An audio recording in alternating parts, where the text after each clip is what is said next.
Hello students, कैसे हैं आप सब। उम्मीद करता हूं बहुत अच्छे होंगे और पढ़ाई करते होंगे। आज मैं आप लोगों को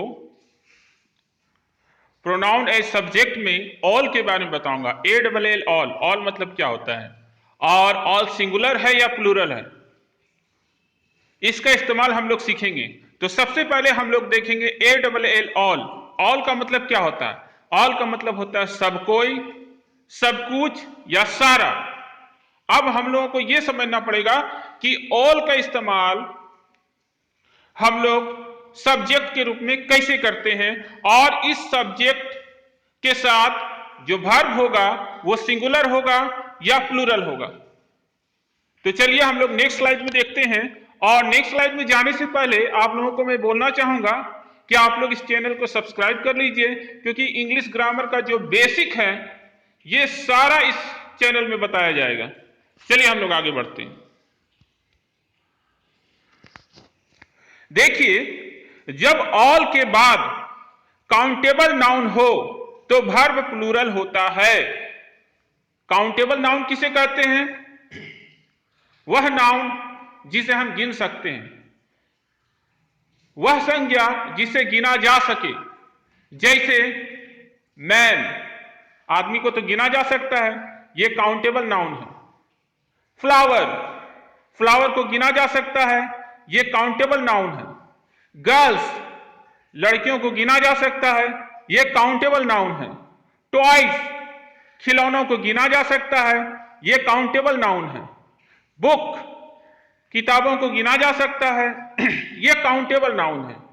तो जिन्हें भी गिना जा सके वे सभी नाउन कैसे होते हैं? काउंटेबल नाउन, यानी गिनती योग्य, जिसे गिना जा सके।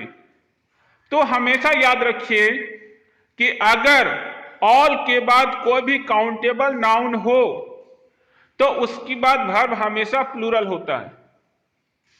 वर्ब हमेशा प्लूरल होता है। जैसे आप लोग एग्जांपल से समझने की कोशिश कीजिए। All girls are tall. यहां देखिए, सबसे पहले ऑल लगा हुआ है और उस ऑल के ठीक बाद गर्ल्स है। गर्ल क्या है? ये काउंटेबल नाउन है, लड़कियों को गिना जा सकता है ना। 2 हैं, 4 हैं, 6 हैं, 8 हैं, लड़कियों को बहुत आसानी से गिना जा सकता है। तो गर्ल्स क्या है? ये काउंटेबल नाउन है। इसीलिए काउंटेबल नाउन के बाद जो भी वर्ब होगा, चाहे वो हेल्पिंग वर्ब हो चाहे वो मेन वर्ब हो, वो सारे क्या होंगे? प्लूरल होंगे, यानी बहुवचन होंगे। इसीलिए यहां पर लिखा गया है ऑल गर्ल्स आर। आर क्या है?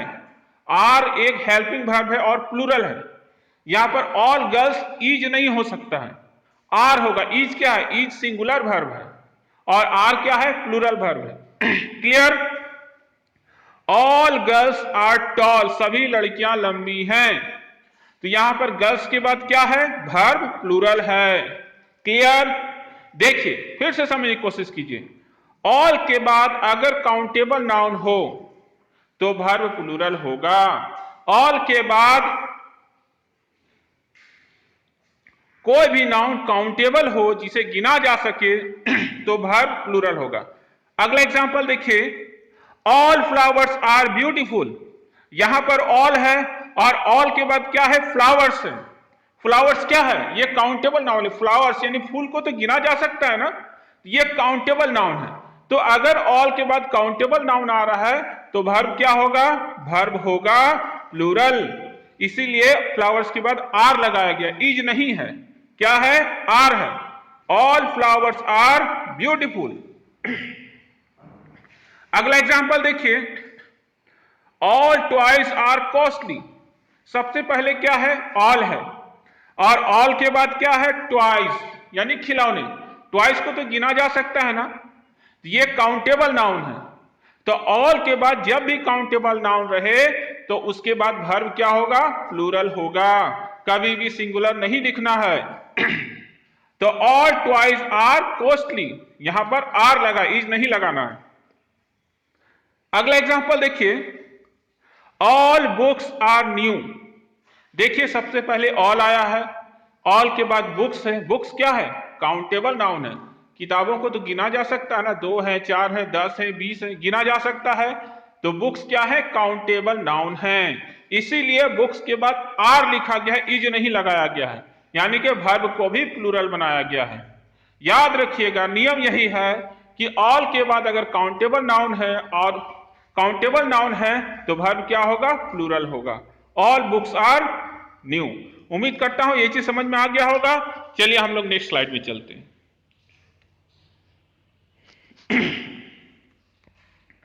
जब ऑल के बाद अनकाउंटेबल नाउन हो तो वर्ब सिंगुलर होता है। अब आप बोलिएगा सर अनकाउंटेबल नाउन क्या होता है? वो नाउन जिसे गिना नहीं जा सके, जैसे पानी, पानी को क्या आप गिन सकते हैं? नहीं गिन सकते हैं। पनीर, पनीर को गिन सकते हैं? नहीं गिन सकते हैं। ऑयल, ऑयल को गिना जा सकता है? नहीं गिना जा सकता है। तो ये सारे क्या, ये हैं अनकाउंटेबल नाउन, ठीक है। तो देखिए इसका एग्जाम्पल देखिए, बोला जा रहा है कि अनकाउंटेबल नाउन जहां पर भी हो ऑल के बाद तो वर्ब सिंगुलर होगा, वो प्लूरल नहीं होगा। क्लियर? ठीक है, देखिए एग्जाम्पल, ऑल चीज इज फिनिश्ड, सारा चीज खत्म हो चुका है।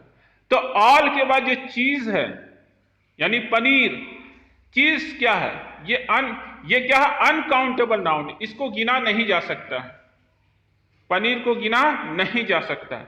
तो ऑल के बाद जब अनकाउंटेबल नाउन आ रहा है तो देखिए उसके बाद जो हेल्पिंग वर्ब लगा हुआ वो इज है, यानी कि सिंगुलर है। इससे हम लोगों को यह पता चल रहा है कि ऑल के बाद जब भी अनकाउंटेबल नाउन आएगा तो वर्ब उसके बाद सिंगुलर ही होगा। ऑल इज वेल, सब कुछ ठीक है। ऑल के बाद देखिए इज लगाया गया, क्यों?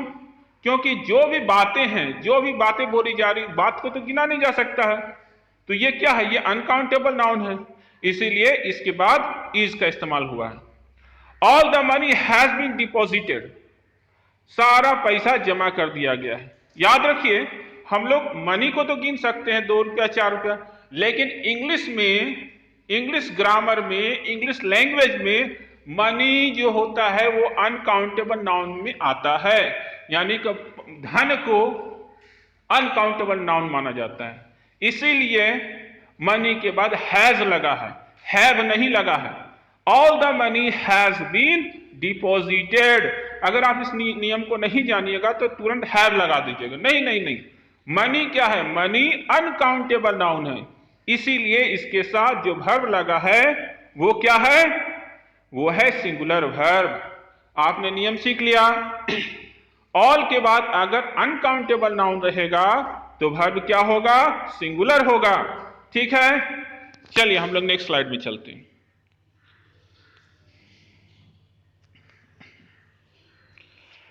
जब हम किसी विशेष समूह की बात करते हैं तो ऑल द या फिर ऑल ऑफ लगाते हैं। किसी विशेष समूह, किसी विशेष ग्रुप के बारे में हम इंडिकेट करेंगे, कोई खास ग्रुप के बारे में जब बात करेंगे तो वहां पर क्या लगेगा, ऑल द या फिर ऑल ऑफ।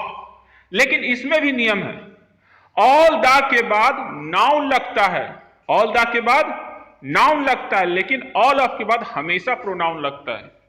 याद रखिएगा ये हमेशा आप लोगों का क्लास 10 में, इंटर में और खासकर एसएससी में ये क्वेश्चन हमेशा आता है। ऑल द के बाद हमेशा नाउन होता है और ऑल ऑफ के बाद प्रोनाउन होता है। नीचे देखिए मैंने लिख दिया है ऑल द प्लस नाउन, यानी ऑल द जहां पर भी रहेगा वहां पर आपको नाउन लगाना है और ऑल ऑफ के बाद हमेशा प्रोनाउन लगाना है।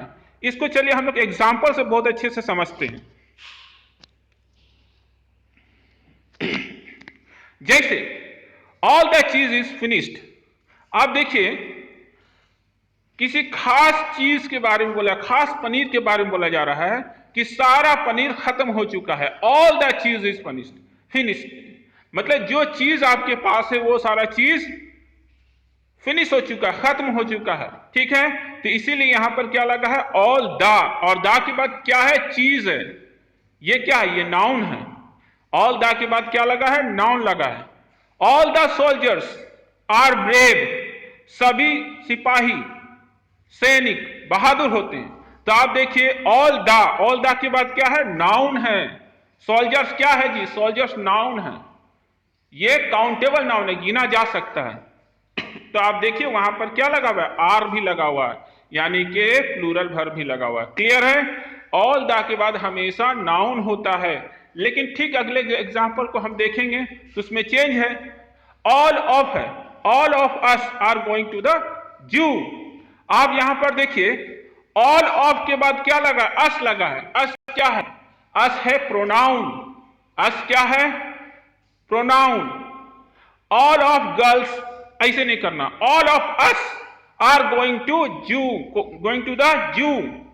तो आप इस चीज को समझ जाइए कि जहां पर भी ऑल ऑफ रहे उसके बाद हमेशा हमें प्रोनाउन का ही इस्तेमाल करना है। All of us are going to the zoo, हम सभी कहां जा रहे हैं, जू में जा रहे हैं, चिड़ियाघर जा रहे हैं। All of them are dancing, वे सभी नाच रहे हैं। तो देखिए ऑल ऑफ के बाद क्या लगा है, देम लगा है, और देम क्या है, देम है प्रोनाउन। इसलिए नियम को हमेशा याद रखिएगा, ऑल द के बाद लगेगा नाउन और ऑल ऑफ के बाद क्या लगेगा, प्रोनाउन लगेगा। उम्मीद करता हूं कि ये वीडियो आपको समझ में आ गया होगा। अगर नहीं समझ में आ रहा है तो इसको बार बार देखिए और कमेंट कीजिए, और हाँ, चैनल को जरूर सब्सक्राइब कर लीजिए। Thank you.